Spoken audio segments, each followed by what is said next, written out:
Do you want to talk about Splitsville a little bit? Yeah. So Splitsville is a movie that comes from two guys that we really like ever since The Climb, which I think, what was that, Sundance? 2021? 2019. It's pre-COVID. Oh, my word. No, but Jeez. that's gotta be TIFF, bro. It did, let's see, the release dates on Letterboxd. It did Cannes in 2019, Telluride in 2019. It's gotta be And Sundance then- 2020 Spotlight. Sundance 2020 Spotlight. There you go. I'm a nerd. I love The Climb. Highly recommend The Climb. This Great is a good movie. little follow-up. It's a good little follow-up. I don't like it more than The Climb, but it's... Really?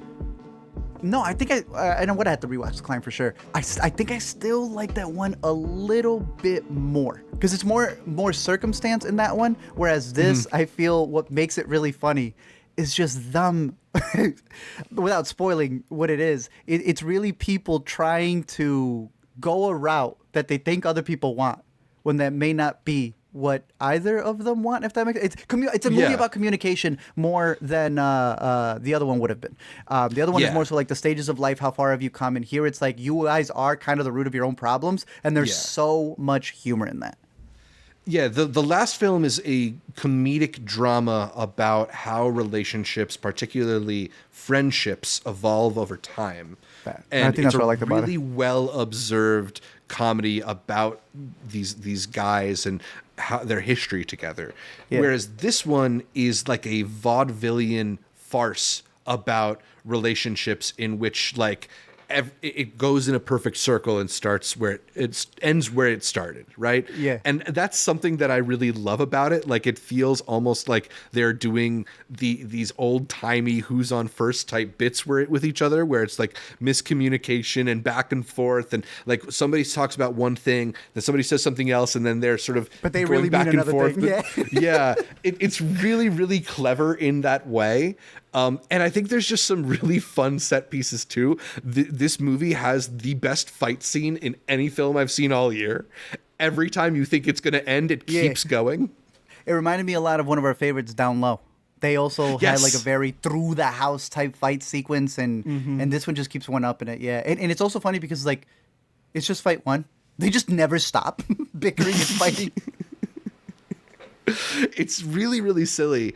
And I think it's just also like probably the best of the polyamory, non-monogamy relationship comedies that we've had, because there's been a bunch of them popping up and we've talked about a bunch of them on this show. But this is to me the one that gets the best balance of trying to explore that dynamic and then using it to dive deeper onto the psychology of its characters. And the way that it just sort of is able to reveal aspects of these people, I thought was really, really revelatory, great writing. Plus, they're all so funny. Kyle Marvin and Angelo Covino are great. But yeah, then you have Dakota Johnson and Adria Arjona. The girls are good too, but my boys. Dakota is fantastic. She is on this zone in this movie in particular that I think is even better than Materialists, where it's this I don't really give a damn attitude type thing. The boys will be boys as long as they don't get in the way. I'm practically mommy to both of them. And she kills it, dude. She's very good in it. You were hyping up Adria's energy in this, and even then, dude, she comes in like a powerhouse. I think she's probably the one, alongside, is Michael Angelo the shorter one? Dakota's husband, yeah. Yeah. So, like, he's got, like, the building energy, but Adria, like, by the third act, bro, I feel like she, like you were saying in describing of how it comes around, beautiful. Yeah. Her character is maybe drawn the thinnest, but she has the most room to be silly and broadly comedic, and she is so funny as her. Like you were saying, I think it's because they flip it for her to be the dude in the relationship who wants the extra stuff, and you usually get the dude going, "Oh, I'm sorry, that's not what I wanted," and they found a perfect way to flip that, and that's so smart, that's so clever. I really do like the movie. I thought it was fantastic, very funny. Big flip already out to VOD. Yeah. So people have the chance to catch it at home if they'd like to. I also, when you see the poster, you see that they're all beat up, but they got that little goldfish, and I'm like, what could that possibly be? Not only did they film these fight scenes in one sequence, they said they had one go for the roller coaster, and they actually filmed it in a roller coaster. I love roller coaster shots. See, that's what I'm talking about, though. Like, they have all these sequences that are incredible. They're great. Yeah, and granted, the Climb has some of that too, like with these really incredible one-shots that they would do in that movie. I did feel like this was them stepping up their game, at least in some ways, at least on a production level. You got this one above? I think I do. To me, this is one of my favorite. We talked about maybe 2 of my favorite movies of the year so far on this episode. Yeah. Yeah. This is a fantastic movie. I'd highly recommend this one. I think the humor is there. I agree with you kind of when we were prefacing it about, like, does it get sticky? It gets sticky, but it gets fun. I don't think it gets sticky and sad. It's very goofy as well. Like, there is a running bit of a house getting fuller and fuller and fuller. No one will leave. Yep. It's And that was just great.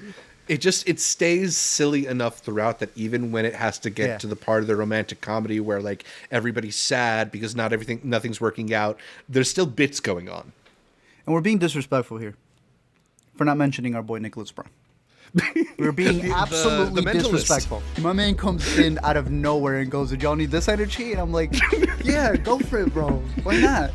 It's so funny because like you think the movie is basically like over, and then he's like, "Wait, I have a bit. I'm doing a monologue." What's your mom's name? Mom? Okay, but what's her real name? No, it was it's great. really funny.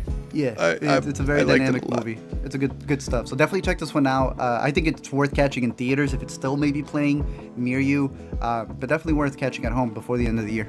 For sure.